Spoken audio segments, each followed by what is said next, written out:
ভারত ও পাকিস্তান সীমান্তে চরম উত্তেজনা ছড়িয়ে পড়েছে।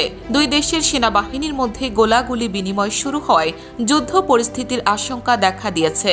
নিয়ন্ত্রণ রেখা বা লাইন অব কন্ট্রোল বরাবর যুদ্ধবিমান, ট্যাঙ্ক ও সাঁজোয়া যান মোতায়েন করা হচ্ছে বলে জানা গেছে। সম্প্রতি পাকিস্তানের সেনা প্রধান অসীম মুনির ঘোষণা দিয়েছেন, কাশ্মীরের জন্য 10টি যুদ্ধ হলেও করব, একদিন পুরো কাশ্মীর পাকিস্তানের হবে।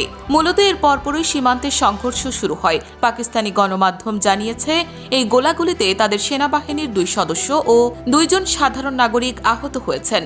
অন্যদিকে ভারতীয় সেনাবাহিনী জানিয়েছে, পাকিস্তান একতরফাভাবে আক্রমণ চালালে তারা পাল্টা জবাব দেয়।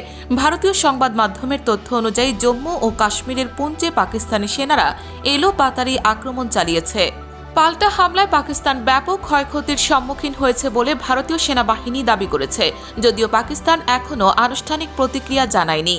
এই সংঘর্ষ এমন সময় ঘটল যখন কাশ্মীরে একটি আইইডি বিস্ফোরণে ভারতীয় সেনাবাহিনীর 2 সদস্য নিহত হয়েছেন। এর মাত্র 2 দিন আগেই সংঘর্ষ বিরতি চুক্তি স্বাক্ষরিত হয়েছিল।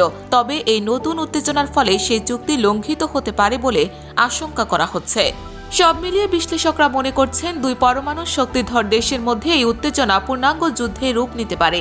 পরিস্থিতি সামাল দিতে আন্তর্জাতিক কূটনৈতিক প্রচেষ্টা শুরু হওয়ার সম্ভাবনাও দেখা দিয়েছে।